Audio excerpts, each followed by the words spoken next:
Le nouvel esprit public, Philippe Meyer. Bonjour.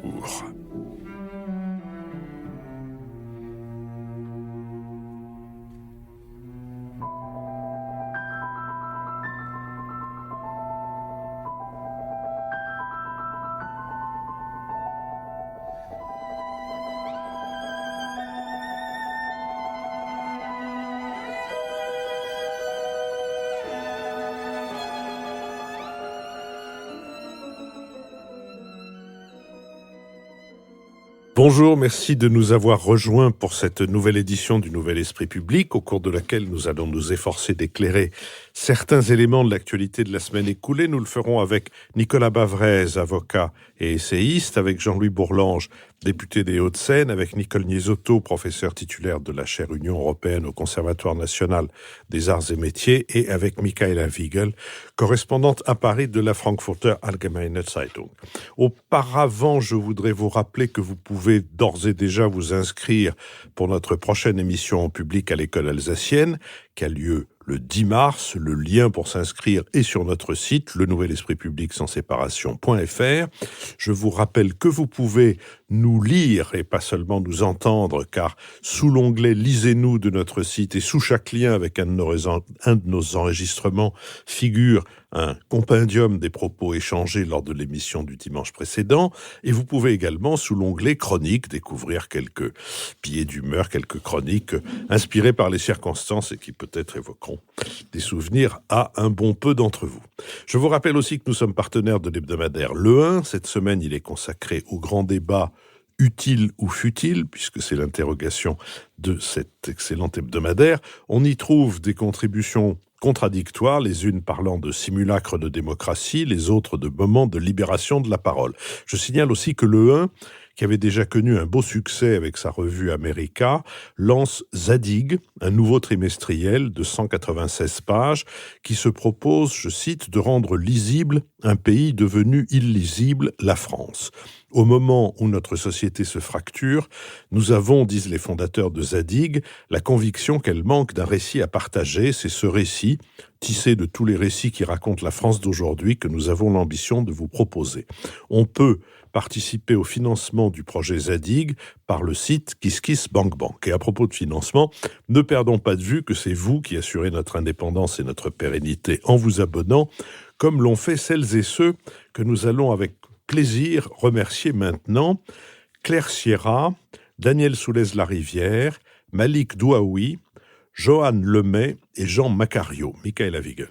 Je remercie vivement Camille Bazin, Alexandre Yamayako Anzala, Alan Le Pocro, Odile Cornet et Jacques Chanet. Jean-Louis Bourlange.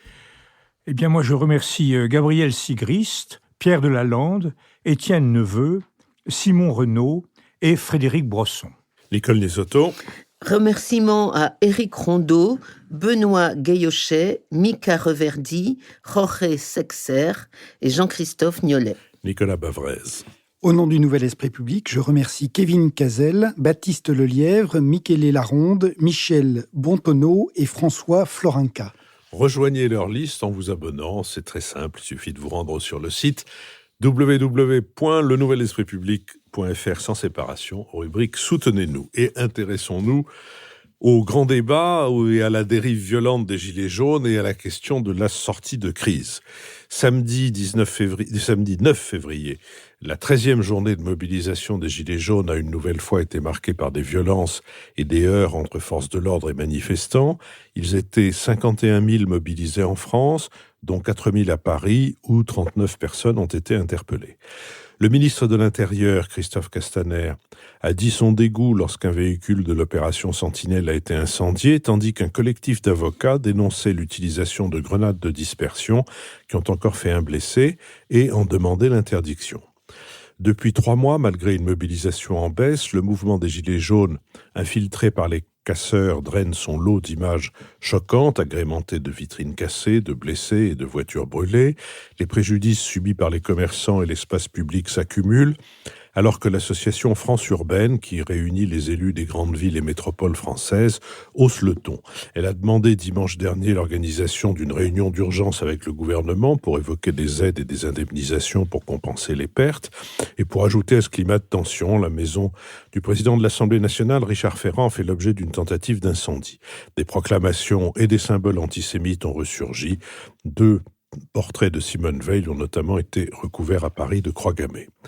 Malgré cette escalade de violence, les débats organisés en France suscitent un engouement de la part des Français. Le gouvernement recense près de 6000 réunions locales depuis le lancement du grand débat national le 15 janvier dernier. La première synthèse intermédiaire des contributions devrait être achevée mi-mars.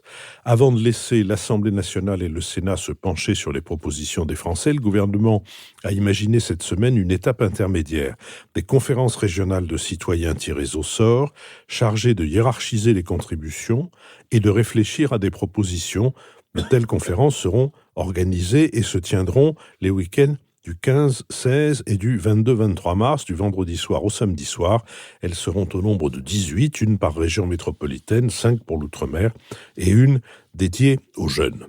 Chez les Gilets jaunes, des listes de candidats aux européennes se préparent, se multiplient, se scindent et s'apostrophes, tandis que les contacts entre le vice-premier ministre et dirigeant du mouvement 5 étoiles, Luigi Di Maio, et des Gilets jaunes ont provoqué le rappel de l'ambassadeur de France à Rome. Sur cette question, Michaela Wiegel.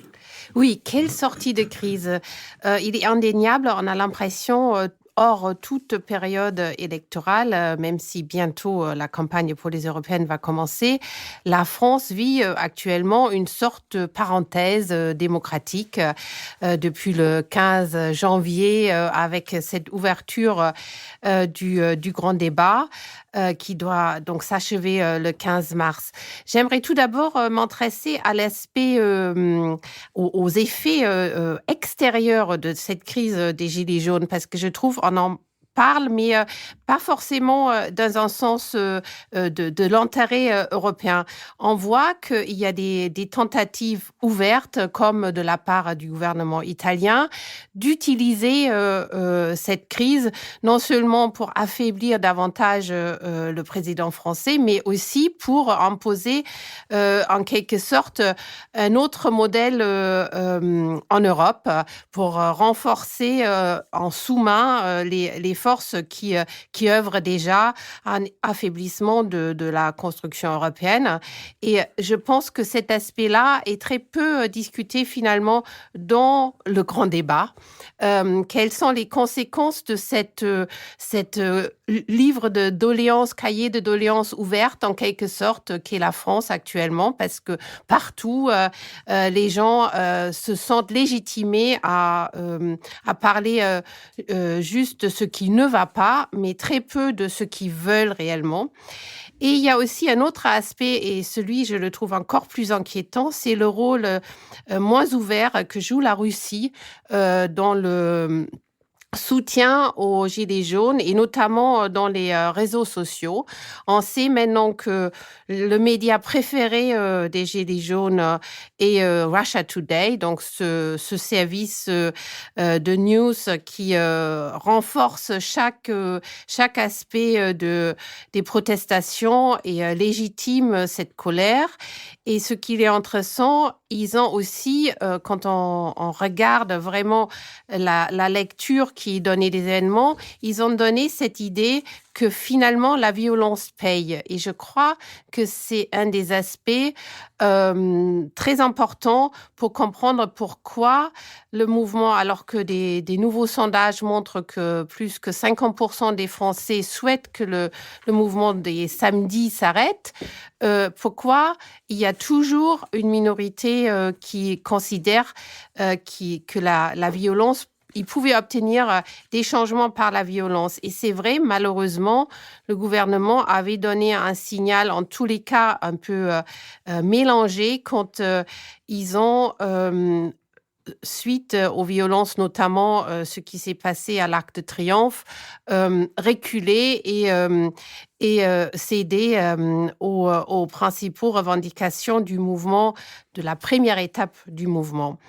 Alors, pourquoi la France inquiète? Parce que justement, on a l'impression que en ce moment, la France, l'opinion publique, la presse se vit comme dans une bulle où le monde extérieur n'existe pas, où le plus important, c'est de discuter ce qui ne va pas en France.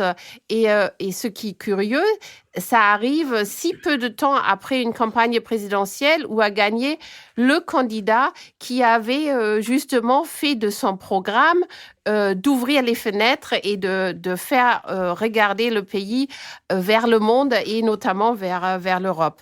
Alors, quelle peut être la sortie de crise? Moi, ma crainte, c'est vraiment comme le grand débat se termine le 15 mars et que les premières conclusions sont attendues pour courant avril, avec toujours cette question d'un référendum couplé aux élections européennes le 26 mars dans le débat public.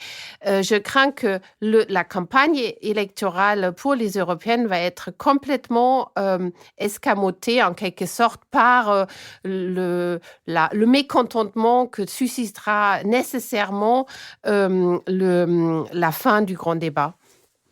Nicole Nisotto. Oui, je crois qu'il y a dans les Gilets jaunes deux aspirations contradictoires. Il y a d'une part la volonté d'en découdre, donc la violence qui n'est pas simplement le fait des extrémistes, des Black Blocs, etc. Il y a quelque chose de violent dans la revendication des Gilets jaunes.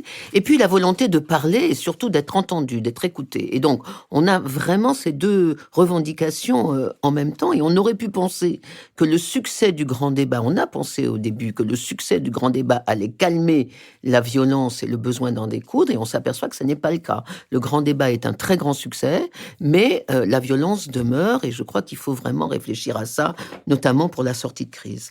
Deuxièmement, le grand débat est un succès, et je crois que c'est un peu une surprise pour tout le monde. C'est un succès en termes d'organisation, de participation. Enfin, les chiffres sont quand même impressionnants. 6 000 réunions, 850 000 contributions, 10 000 cahiers de doléances dans les mairies, 1,7 million de visiteurs. Donc c'est un très grand succès populaire, si je puis dire.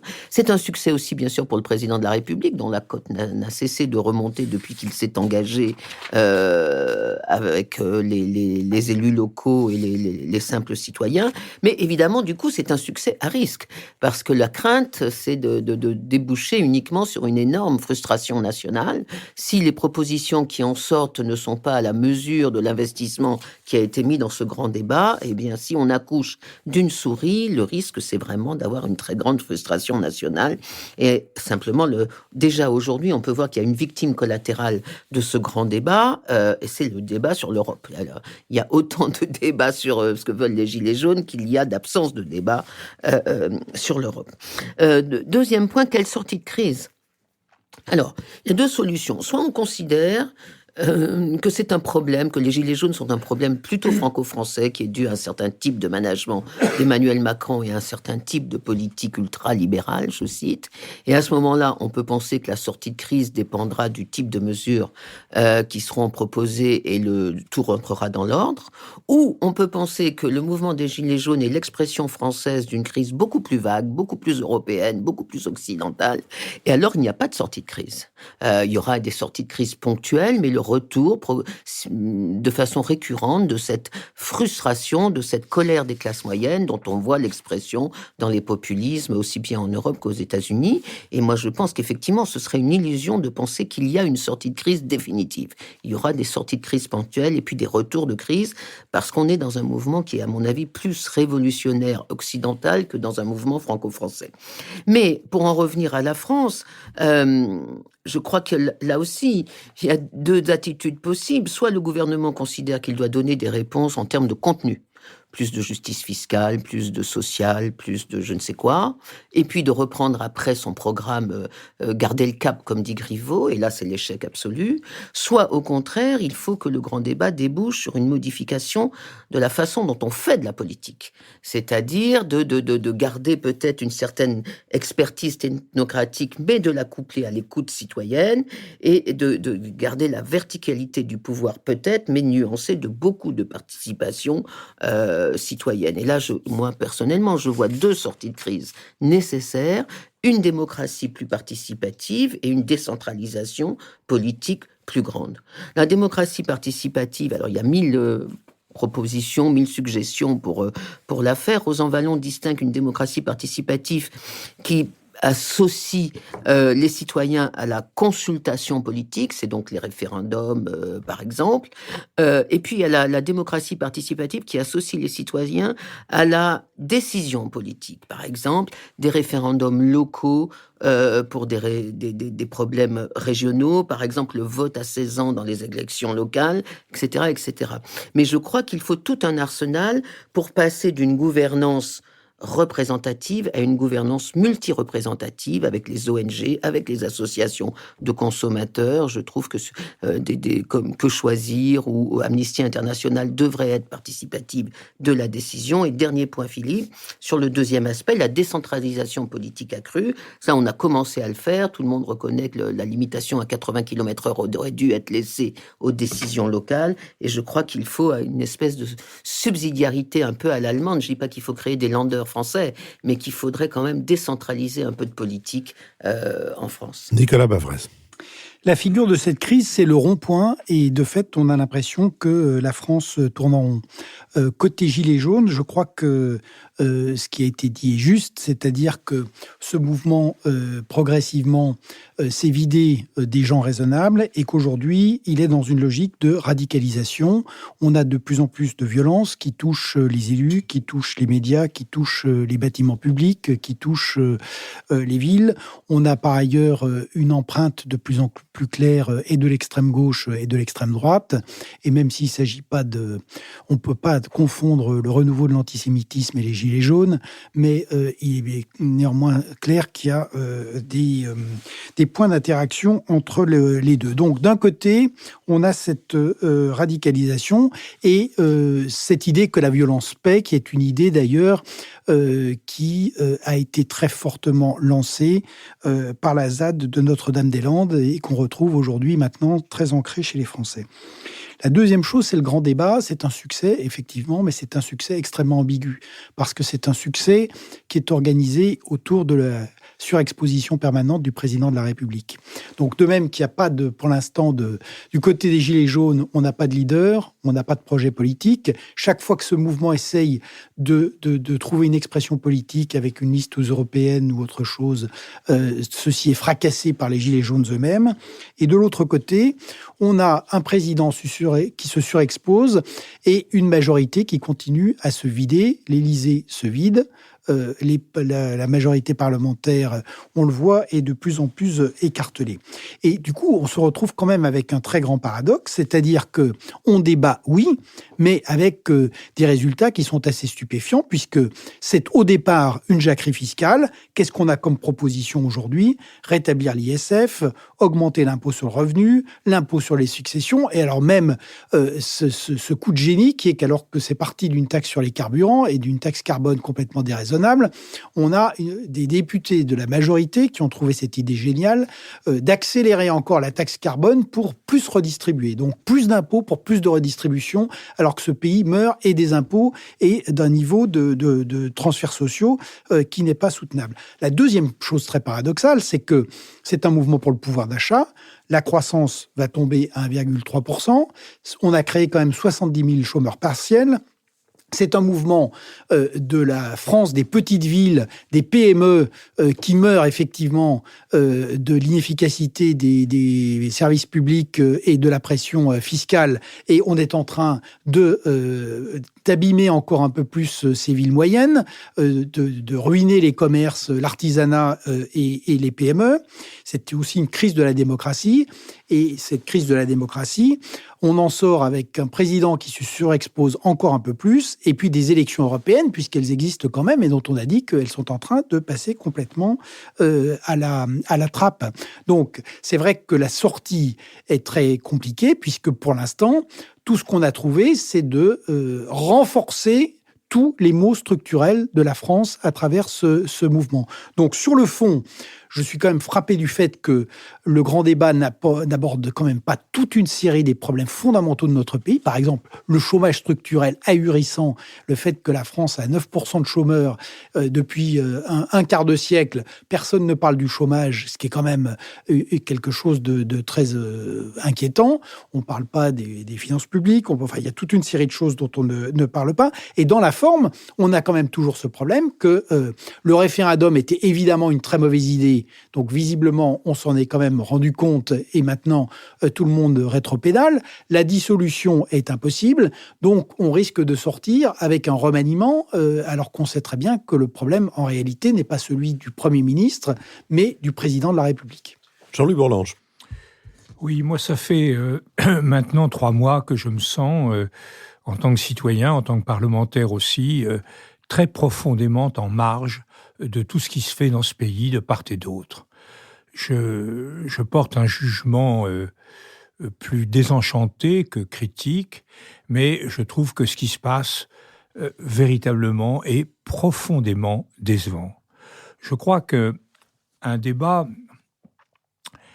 que ce qui est nécessaire dans ce pays, et de la part, c'est une direction politique qui soit intelligente, qui ait du courage et qui soit généreuse.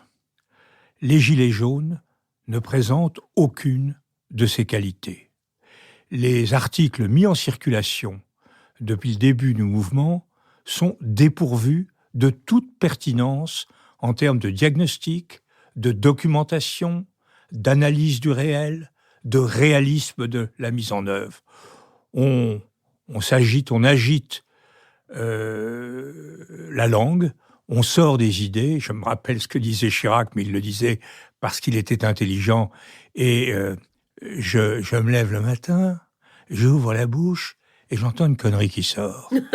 Eh bien, ce que Chirac disait pour se mettre en boîte lui-même, les Gilets jaunes le font quotidiennement sans savoir du tout le grain de sel de Chirac. Deuxièmement, il faut du courage.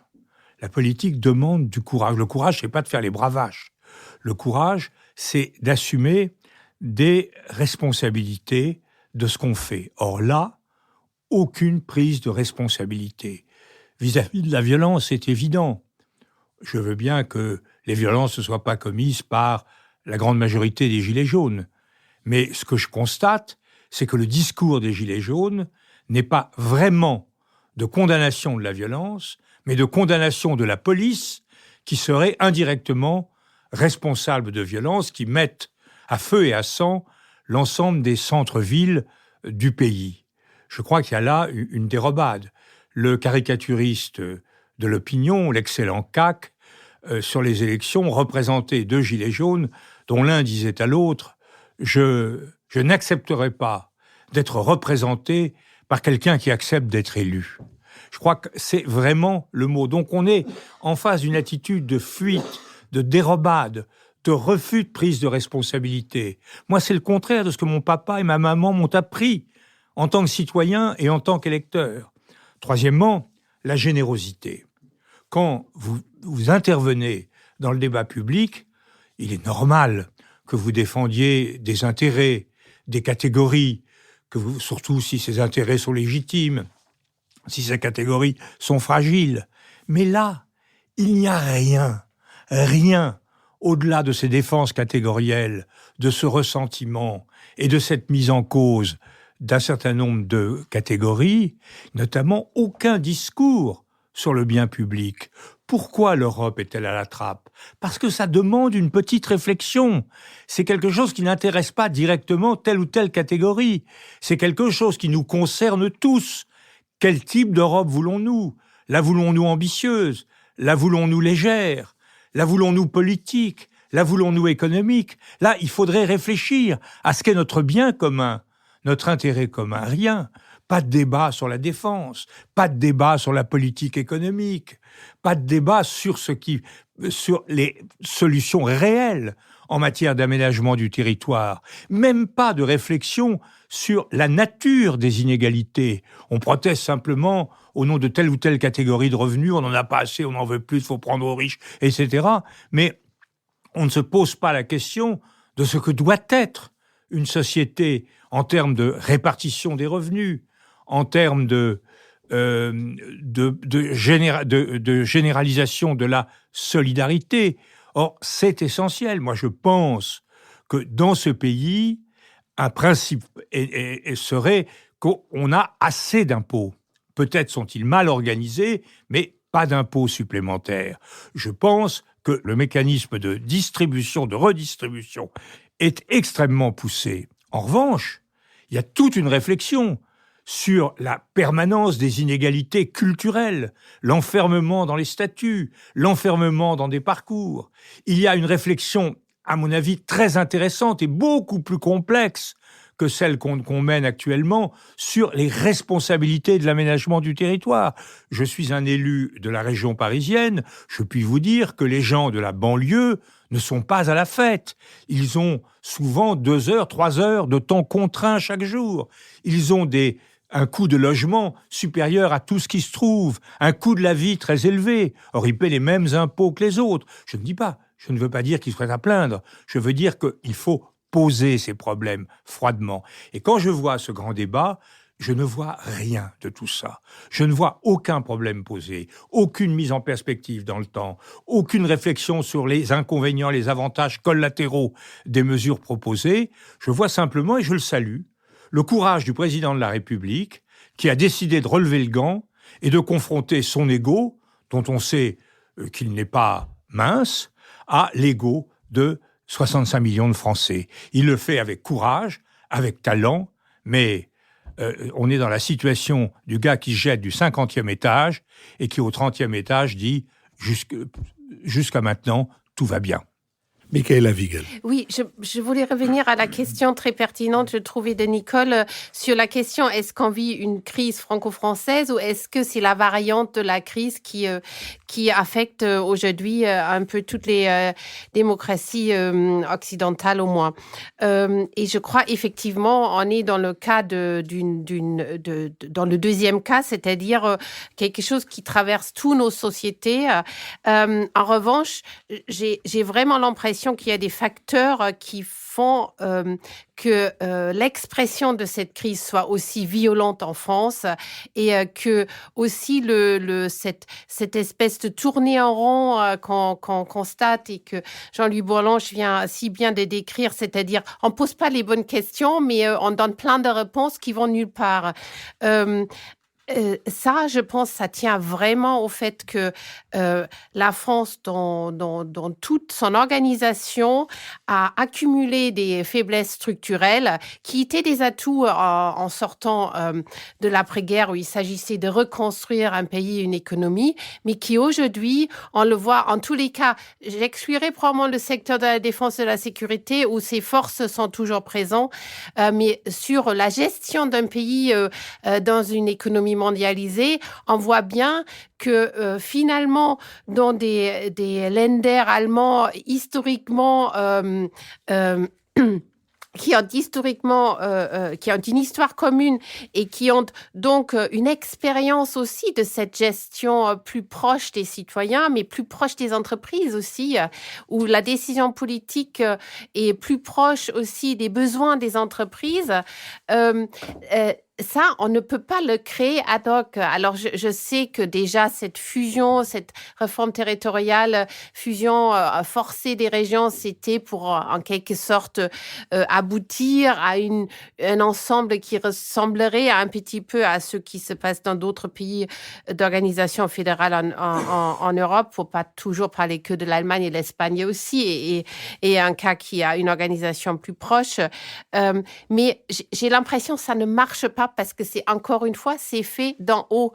Et le choc, à mon avis, est aussi grand parce qu'Emmanuel Macron, pendant la campagne électorale, avait donné l'impression de vouloir gouverner dans une tradition girondine et que finalement, il était plus centralisateur que tous ses prédécesseurs. Nicolas Bavrez. Il me semble effectivement qu'on a les deux dimensions. La dimension générale propre à toutes les démocraties, une crise de la classe moyenne avec l'impact de la mondialisation, la révolution numérique, les peurs identitaires face à l'immigration, face à l'islam, l'idée que l'Occident a perdu la maîtrise de l'histoire du monde. Et en même temps, nous avons une dimension qui est vraiment française. Et cette dimension française, ce qui est intéressant, c'est qu'elle est tournée vers l'État. Quand on regarde les crises précédentes, en juin 1936 ou en mai 1968, on avait des occupations d'entreprises et les rapports sociaux dans le secteur privé étaient à la fois au cœur de la crise et au cœur de la sortie de crise. Ce qui est impressionnant là, c'est que finalement, les entreprises sont très peu concernées. Il n'y a pas d'occupation d'entreprise. Ce qu'on fait brûler, c'est les bâtiments publics, c'est le mobilier urbain, ce ne sont pas les entreprises. On occupe les ronds-points, c'est l'espace public. On manifeste avec le gilet jaune, c'est la présence de l'État dans chaque voiture. Et les choses sont tournées vers l'État. Donc ça, c'est une particularité. Et pour le coup, les gilets jaunes ne se trompent pas, parce que la particularité française, c'est la manière dont l'État a déstructuré et l'économie et la société. Et la dernière chose que je voudrais dire, c'est qu'une des spécificités, ce qui a été très bien décrit par Jean-Louis Bourlange, je crois que cette perte complète de repères, cette fascination pour la violence, cette déstructuration très très profonde de la société, l'anomie qui se généralise, c'est directement lié à l'effondrement du système éducatif français. Et il y a une responsabilité immense de ce point de vue-là des politiques qui ont été conduites en matière d'éducation et dont c'est la première manifestation, mais ça va peser très très lourdement et ça rappelle combien ce problème de l'éducation est au cœur des inégalités et aussi devrait être au cœur de la sortie de crise, parce que c'est quand même la seule vraie réponse à la déstructuration des sociétés, à la mondialisation et au numérique et à la capacité de gens de vivre ensemble dans la société du XXIe siècle. Nicole Nisotto.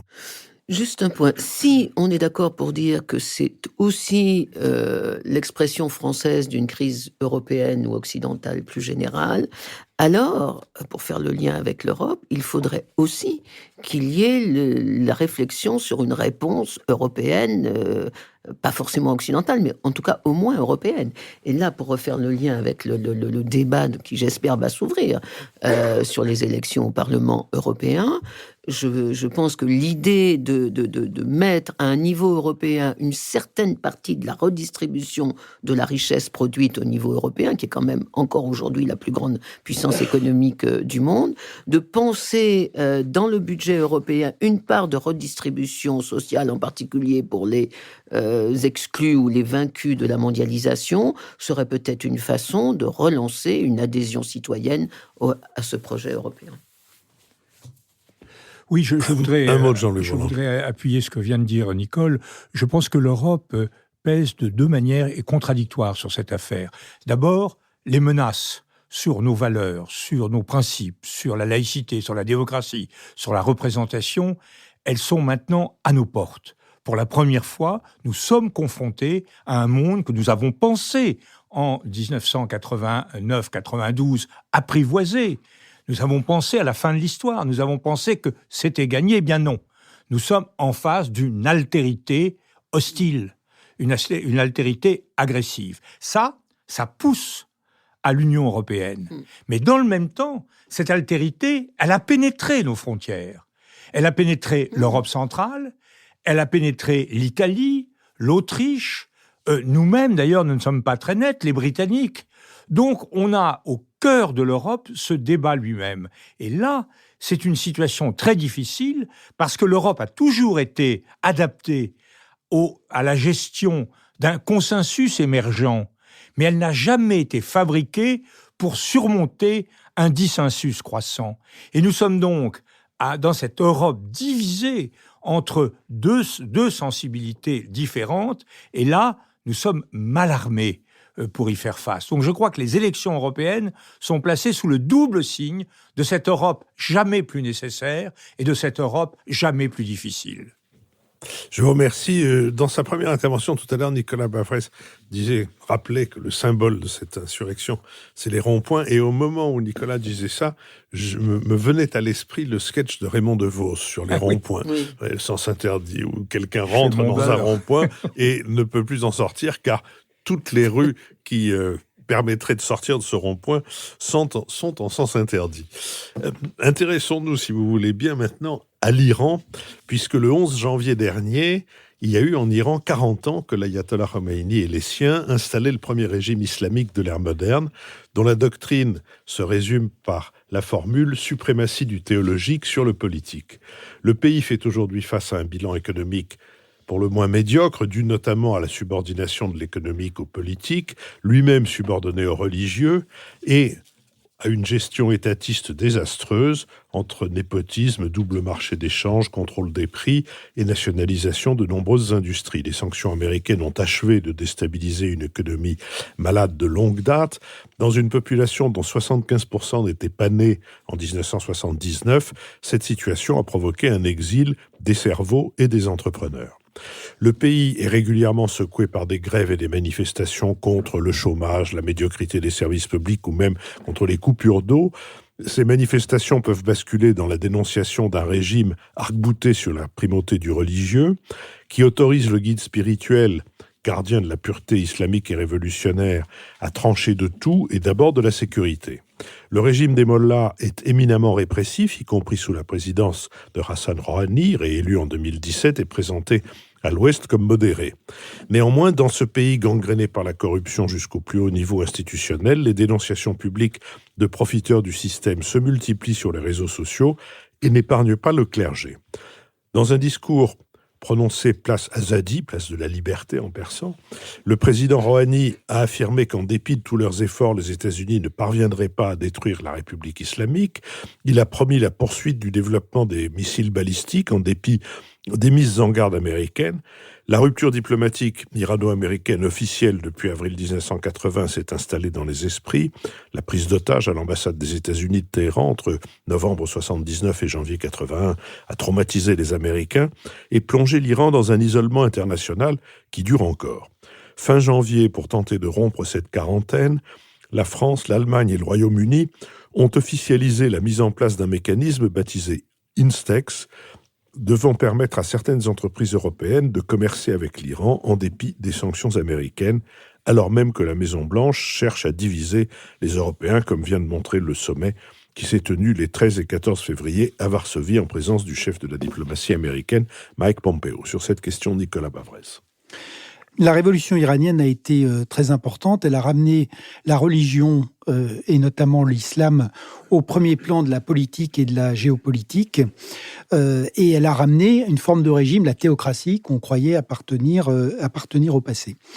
La première chose, c'est que 40 ans après, cette République islamique est toujours là. Elle a résisté à une guerre terrible face à l'Irak. Elle a résisté à 40 ans de sanctions des États-Unis. Non seulement elle a résisté, mais d'un point de vue géopolitique, incontestablement, l'Iran s'est étendu. En fait, la révolution islamique en tant que telle n'a pas été, ou la République islamique n'a pas été vraiment exportée, mais un empire chiite s'est constitué, qui comprend aujourd'hui l'Irak, la Syrie, le Yémen, le Liban, un morceau d'Afghanistan. Donc, de ce point de vue-là, on a une expansion territoriale incontestable. Donc, au prix d'un isolement diplomatique, les seuls soutiens sont la Chine et surtout la Russie, mais incontestablement, donc, cette dimension impériale de l'Iran chiite existe. Au-delà de l'isolement international, le prix à payer a été très important, c'est-à-dire que l'Iran présente vraiment toutes les caractéristiques d'un grand pays émergent. Il a des richesses formidables, pas seulement en hydrocarbures. Il a une population éduquée. Il a une classe d'entrepreneurs tout à fait dynamique. Et de tout ça, il n'a rien fait, sinon, on l'a dit, une économie de rente, une économie très profondément corrompue, une économie qui est contrôlée par les pasdaran et qui aujourd'hui, avec les sanctions américaines, produit une croissance négative, une inflation de 100% par an et un effondrement de la monnaie. Donc, ceci participe de la coupure aujourd'hui entre les Iraniens et le régime. Comme on l'a dit, c'est un régime à double commande. Quand on regarde les structures, on a une structure de république et d'une république quasiment occidentale d'un côté, mais en fait, le pouvoir religieux peut reprendre la main à tout moment sur quel que soit le domaine d'activité. La deuxième chose, c'est que les pasdaran, les gardiens de la Révolution, ont mis en place un État parallèle qui contrôle à la fois les services de sécurité et puis l'économie. Et on a une situation très étrange, donc un certain relâchement du contrôle idéologique, le numérique qui donne des zones et des espaces de liberté, une population qui est de plus en plus rétive avec des grèves et des manifestations qui sont à chaque fois réprimées de manière violente, donc un espèce d'équilibre très précaire. Donc au total, on a bien 3 contradictions que l'Iran n'arrive pas à régler. La contradiction entre une république et un régime théocratique, entre le pouvoir au clergé, qui par ailleurs est assez profondément corrompu, et les souhaits du peuple, et la surexpansion impériale d'un côté et le développement économique de l'autre. Et ces 3 contradictions ne sont absolument pas réglées. Alors, le dernier mot, c'est sur la stratégie de l'Occident. Je crois qu'en l'occurrence, Barack Obama, dont le bilan en matière de politique étrangère est absolument désastreux, en matière, pour cette dimension, il avait trouvé, me semble-t-il, une stratégie qui était assez intelligente, qui était finalement la stratégie qui avait été utilisée face à l'Union soviétique avec Helsinki en 1975. Je crois que la manière de prendre frontalement le régime est sans doute la dernière chance de le prolonger un peu, parce que derrière, on suscite une réaction patriotique de la part des Iraniens, et qu'à l'inverse, jouer le lien, cantonner l'Iran, tout en jouant le lien avec la société civile, c'est la meilleure manière de faire qu'un jour ou l'autre, les Iraniens se débarrassent d'un régime qui est un régime totalement contraire à la liberté et au développement. Michaëla Wiegel. Oui, j'aimerais prolonger cette excellente analyse de Nicolas Bavres sur les stratégies de l'Occident en particulier, parce que justement on voit, et ça c'est vraiment une différence avec les années Obama, on voit maintenant une division assez frappante, non seulement entre l'Europe et les États-Unis, mais entre certains pays de l'Europe et les États-Unis sur la question de l'Iran. Alors, il faut dire que je crois que c'est la première fois que les 3 grands pays européens qui sont la France, l'Allemagne et la Grande-Bretagne, européens probablement bientôt hors Union européenne, mais néanmoins une puissance européenne, qui essayent de sortir de ce mécanisme établi par les États-Unis, que leur décision de politique étrangère s'applique automatiquement sur tous les domaines, notamment le domaine économique, aux pays européens.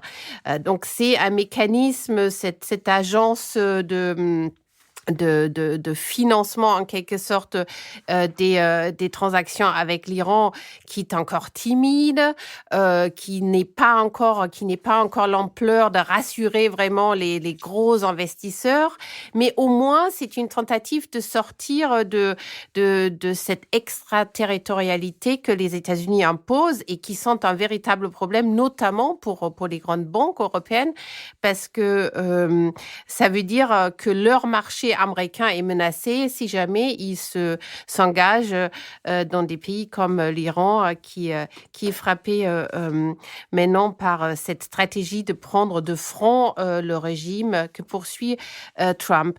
Alors, ça a quand même le grand inconvénient que ça fracture l'Europe. On l'a vu avec le sommet à Varsovie, qui était clairement un sommet anti-Iran, même si on a prétendu qu'il s'agissait d'avoir une stratégie commune pour le Moyen-Orient. Et on voit très bien apparaître déjà ce qu'on a vu un petit peu, les lignes de partage pendant la guerre du Golfe,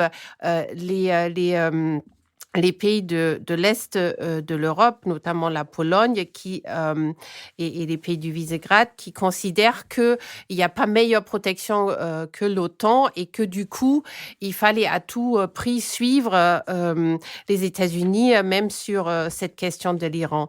Et donc, l'Iran pose vraiment la question, je pense, de la cohésion de l'Union européenne, et il est à cet égard très intéressant qu'au lieu d'attaquer de front cette question, la responsable de la politique étrangère européenne, Federica Mogherini, elle est tout simplement pas allée en Varsovie, montrant par cela une sorte d'abstention dans cette question.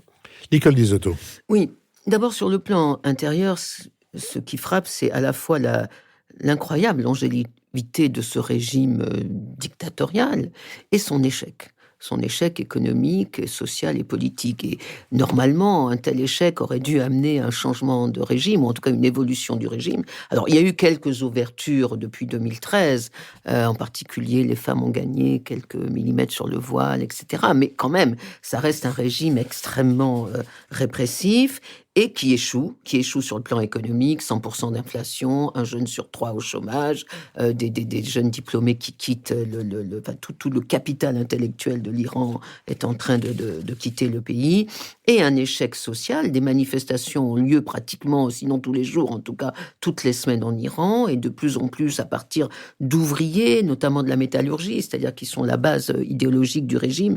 Donc il y a quand même quelque chose d'assez étonnant entre cette longévité, les talibans en Afghanistan n'ont duré que 5 ans, et cet échec. Et moi, ce que je vois, c'est plutôt, non pas une évolution, mais une espèce d'immobilisme. Les mollahs échouent mais demeurent, et la rue manifeste mais s'incline, parce qu'il n'y a pas vraiment de possibilité de révolte, d'autant que s'appuyer sur les États-Unis, c'est exactement ce que ne veut pas la société iranienne. Ce qui m'amène à un deuxième point aussi, c'est sur la politique américaine. Je crois qu'on ne peut pas comprendre l'évolution de l'Iran si on ne prend pas en compte la politique américaine. La puissance iranienne est quand même aujourd'hui le produit de l'intervention américaine en Irak. C'était un petit pays régional, sans assise, sans empire, comme l'a dit Nicolas. C'est aujourd'hui devenu la grande puissance de la région arabo-musulmane, au détriment des sunnites et des alliés traditionnels des États-Unis, notamment les Saoudiens. Et l'Iran n'existerait pas si les Américains n'avaient pas détruit l'Irak, puisque la rivalité irako-iranienne, les maintenait chacun dans un état de puissance moyenne. Donc il y a, de la part des États-Unis, une énorme responsabilité aujourd'hui sur la puissance de l'Iran, et il y a aux États-Unis une immense angoisse, une immense refus de voir l'Iran devenir cette puissance régionale. Et en 40 ans, les Américains maintiennent le même immobilisme diplomatique que les Iraniens le maintiennent sur le plan de la politique intérieure. Il n'y a pas, à part Obama, qui avait réussi effectivement à signer, grâce aux efforts des Européens, à signer l'accord de 2015, il n'y a absolument aucune évolution de la diplomatie américaine. Pour les États-Unis, l'Iran, c'est la menace terroriste, militaire, idéologique. Et quand on demandait à James Mattis, avant qu'il ne quitte le Pentagone, quelles étaient les 3 menaces principales sur les États-Unis, il répondait l'Iran, l'Iran, l'Iran. Donc il y a quelque chose de presque une fixation stratégique de la part des États-Unis sur l'Iran, et je crois que c'est pour eux, détruire l'Iran est une façon de détruire l'erreur de l'intervention américaine en Irak. Ce sera mon dernier point. Pour reprendre ce que disait Michaela sur la crise euro-américaine, je crois que malheureusement, cet immobilisme de la diplomatie américaine, Trump va le casser. Et Trump est, je crois, le président des États-Unis qui veut obliger l'Iran à la guerre, soutenir un axe israélo-saoudien-américain contre un axe iranien turc-russe. Israël a commencé à attaquer l'Iran en Syrie. Alors, je ne dis pas que les Iraniens ont raison d'être en Syrie, mais il y a quand même des attaques israéliennes systématiquement en Syrie.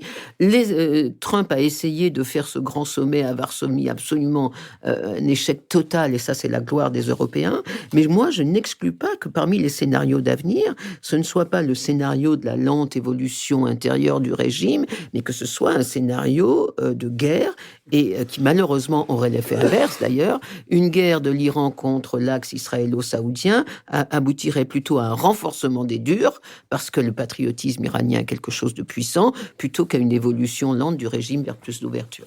Jean-Louis Bourlange.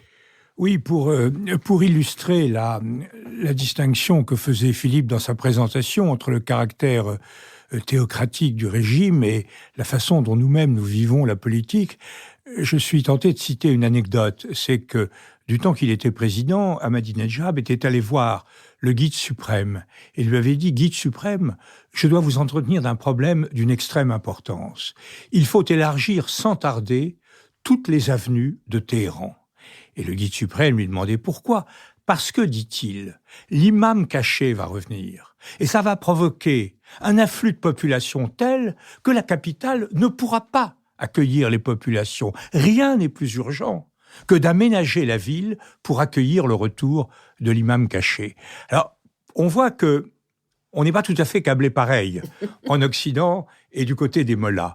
Mais historiquement, je crois qu'il faut quand même se rappeler que, au bout du compte, l'Iran, la Perse, a connu des confrontations assez comparables à celles de la Turquie. On a à un moment envisagé que la Turquie entre dans l'Union européenne, on n'y a même pas formellement renoncé. Mais dans les années 30, la politique menée par Reza Pahlavi, le père du feu Shah, et la politique d'Atatürk sont jumelles. C'est exactement le même état d'esprit, les mêmes adversaires, un clergé chiite en Iran, un clergé sunnite en Turquie, mais c'est le même destin. Donc on voit bien qu'il y a toujours eu un partage entre deux Irans. Le pari américain, aujourd'hui, c'est de croire que l'échec des mollahs permettrait à une bourgeoisie occidentale, libérale, internationale et pro-américaine de prendre le pouvoir. Je crois, comme vient de le dire Nicole, que cet article n'existe pas en magasin en Iran. La bourgeoisie n'est pas pro-américaine. La bourgeoisie et le Shah étaient, par exemple, tout aussi acquis que l'ensemble des forces politiques à un projet de nucléarisation. Ensuite, il y a le bon sens, il y a la réflexion. Mais initialement, ils étaient dans cet état d'esprit. Et là, je me demande vraiment ce que envisagent les Américains.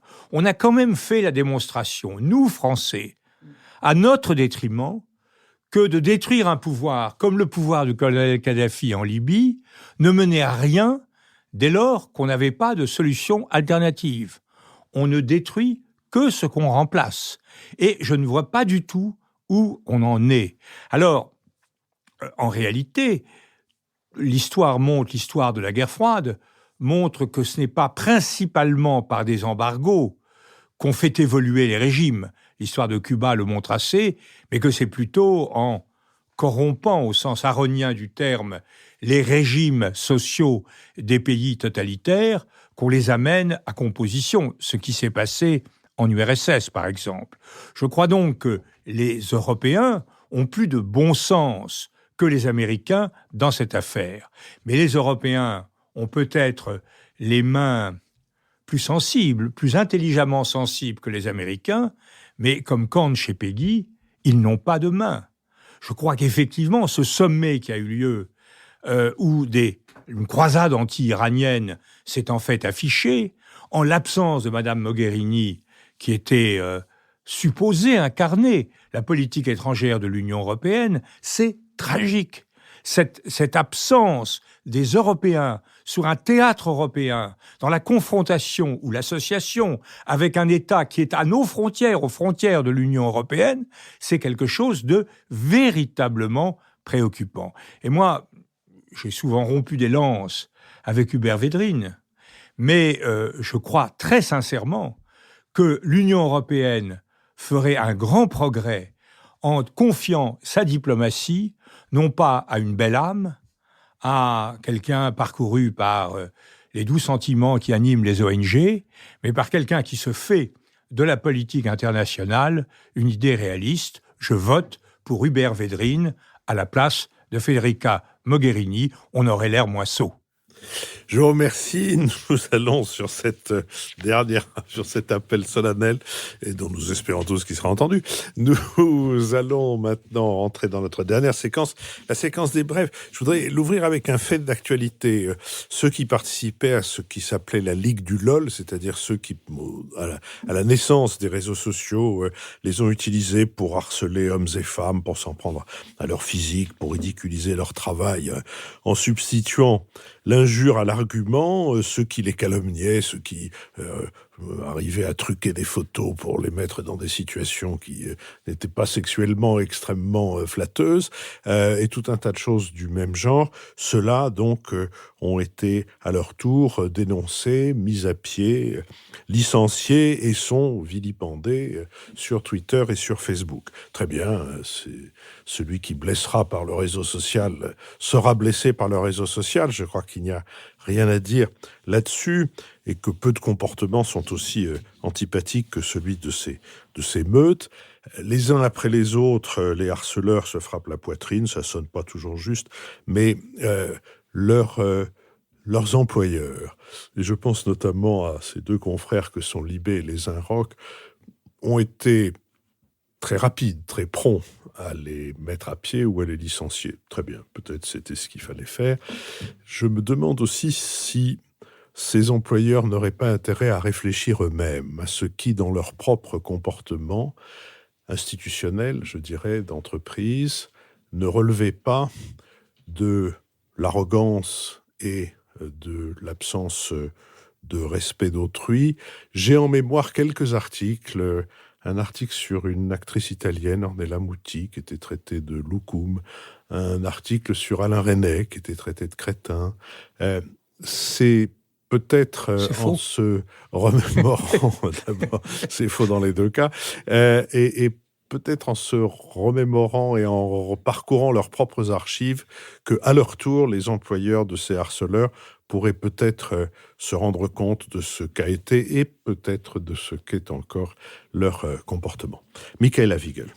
Oui, sur un tout autre sujet, je voulais recommander le livre de François Hesbourg, le spécialiste des relations internationales, des questions de sécurité, qui est un livre très personnel qui s'appelle « Cet étrange nazi qui sauva mon père » et qui traite de Franz von Heuningen, qui, je vous rassure, n'est pas très connu en Allemagne non plus, mais qui a sauvé des centaines de juifs et de résistants.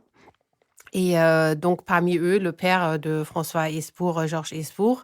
Et c'est une très intéressante étude sur ce que appelle François Hesbourg la banalité du bien, c'est-à-dire, malgré tout, des gens qui, dans un régime dictatorial, ont essayé, même en affichant en quelque sorte leur adhésion à ce régime, à sauver et à faire quelque chose pour les autres. Donc, ça se lit d'une traite. Jean-Louis Bourlange. Oui, moi je voudrais recommander le livre de ce philosophe qui s'appelle Pierre-Henri Tavoyot, qui vient de donner un ouvrage dont le titre est éminemment oxymorique, « Comment gouverner un peuple roi ?» Traité nouveau d'art politique. Alors d'abord, ce livre est subtil, bien documenté, bien écrit, très élégant. D'autre part, après ces torrents d'irresponsabilité que nous avons évoqués tout à l'heure, c'est un livre qui aborde la politique telle qu'elle est. M. Tavoyot est le Racine et non pas le Corneille de la politique. Il nous présente la politique telle qu'elle est et non telle qu'elle devrait être. Et ce qu'il nous montre, à travers une réflexion intéressante sur le peuple État, le peuple société, le peuple opinion, c'est que la politique est un art de gérer l'imparfait. Imparfait, évidemment, car c'est la gestion des choses floues, c'est la gestion de l'écart entre nos désirs et la réalité, c'est la gestion de l'écart entre le temps présent et ce qu'on peut y faire et le temps lointain de l'espérance. Et un art, et ça c'est important, car Tavoyot nous rappelle que la politique n'est pas une science, que la politique, c'est l'art de gouverner, l'art de se faire élire, l'art de délibérer, l'art de prendre une bonne décision, l'art d'être contrôlé. Alors, en ces temps de pataphysique générale sur le plan politique, saluons l'artiste. Nicole Liezotto. Moi, je voudrais recommander un roman que je n'ai pas encore totalement fini, mais que pour l'instant je trouve très réjouissant, qui est un roman de Robert Menas, écrivain non pas autrichien, il s'appelle écrivain viennois, qui est sorti en 2017 et qui a eu le prix du livre allemand 2017, sorti récemment aux éditions Verdier. Ce roman s'appelle La Capitale, et je crois que c'est le premier roman vraiment européen, puisque la capitale, c'est Bruxelles, capitale des institutions européennes, et c'est un roman à la fois cocasse et un peu thriller, parfois complètement déjanté, sur la vie d'un haut fonctionnaire européen, qui s'appelle Florian, ça s'invente pas, et c'est un roman à la fois très critique d'un certain nombre de fonctionnements de l'Union, mais également très pro-européen, sur une future république européenne, etc. Et ça commence de façon très drôle. C'est un cochon fou qui promène à Bruxelles, enfin qui court dans toutes les rues de Bruxelles, qui renverse un Turc, lequel Turc est sauvé par un Bruxellois, qui continue dans un échalas, pendant que quelqu'un se fait tuer par un revolver, et le haut fonctionnaire qui est à sa fenêtre regarde tout ça et se met à réfléchir sur le rôle de l'Union européenne dans le monde. C'est quand même très très amusant. Nicolas Bavard. Cochon qui s'en dédie. Je voudrais faire une recommandation qui est un peu le pendant économique de celle de la recommandation de Jean-Louis Bourlange au plan politique. Depuis 2008, on sait que les hypothèses d'efficience des marchés ou de rationalité des agents économiques sont évidemment encore plus contestées. Il y a une école économique qui s'appelle l'économie comportementale, et Richard Thaler est un des deux grands auteurs qui a réfléchi à ça. Et Le Seuil a publié en 2018 ce qui est un peu le traité de l'économie comportementale. Ça s'appelle Misbehaving, et ça montre comment, en fait, au-delà de la rationalité, évidemment, les passions jouent un rôle extrêmement important dans l'économie, avec ce qui est le génie des anglo-saxons, des exemples concrets extrêmement drôles et bien choisis sur le football américain, sur les jeux télévisés. Donc, c'est de l'économie, c'est de la bonne économie théorique, et en plus, on ne s'ennuie pas. Je vous remercie. Je vous rappelle que vous pouvez d'ores et déjà vous inscrire sur notre site pour l'émission En Public du 10 mars, que vous pouvez également nous soutenir et vous abonner via notre site. Je vous rappelle que cette émission est préparée avec Charlotte Montier, que Nicolas Tourneau fait vivre le site, que Benoît Carré alimente la rubrique qui s'appelle désormais Lisez-nous, le compendium de nos débats, et que c'est à l'arrière-boutique avec Adrien Beccaria que nous enregistrons cette émission, qui est produite par Nouvelles Écoutes. J'espère vous retrouver la semaine prochaine pour un nouvel Esprit Public.